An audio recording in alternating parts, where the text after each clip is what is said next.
everyone. My name is Isabella Marti. I'm a senior biotechnology major at Endicott College, and I worked as a development fellow at CD Labs this semester. Time and I have a very complex and convoluted relationship. When I must complete a task that doesn't directly improve my productivity, a voice in my head calls it pointless and fruitless. It's a constant worry. To avoid stress, every minute of my time at Endicott has been dedicated to something with purpose. Labs, internships, deadlines, sunk into forward motion. Now, I just have 164 days left as a college student, and each task and every single day needs to be with purpose and justified. But life happens, and I can't control everything. Here, let me give you a story. 1 p.m., I'm late. I'm running from meeting to meeting, literally. My feet slam into the Brigham Circle pavement, past the Heath Street train onto Harvard's campus. I was on the guest list for an event. Some speaker from the World Health Organization, incredibly important, whose name escaped me. 1:15, I made it, finally. I was greeted with a security counter, but through my AirPods I could hear someone yelling. Urgent eyes, fluorescent lights, and judgment front faces surrounded me.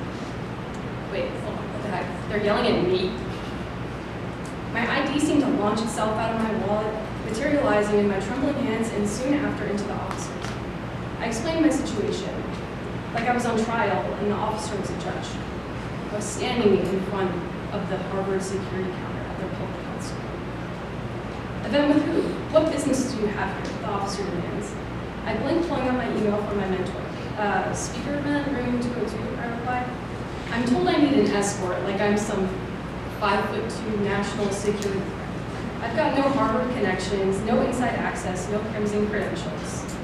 They just wouldn't let me in. G-Chat glows accusingly as I type the unfortunate update to my mentor. 1:45, I'm spiraling. CD Labs development fellow, humbled. I savor minutes like currency, so this Harvard debacle, it stung.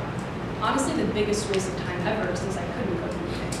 This time could have been used for something else, something productive, but of course it was too good to be true. When I left home for Boston this semester, the city greeted me with hustle and bustle. People sprinted for the Harvard Ave Green Line stop, cars nearly collided with the passing trolley, and pedestrians passed me with purpose. Over time, Boston taught me a tempo. The candid serenity of Boston Common, the brick-kept stories of the North End, and the softness of an ordinary evening in my apartment grounded me in the moment. My weeks blurred together until now, where I realized I may never live this life or in this city again. Now, I'm presenting. In retrospect, there is no such thing as wasted time. If we were truly wasting time, we wouldn't be here today. Even the moments where we want to pull our hair out are vital to the big picture. Sometimes the most meaningful moments are not productive. Rather, they're reflective or designed for a challenge. Boston may not be my forever city, but the version of me that volunteered is. Thank you.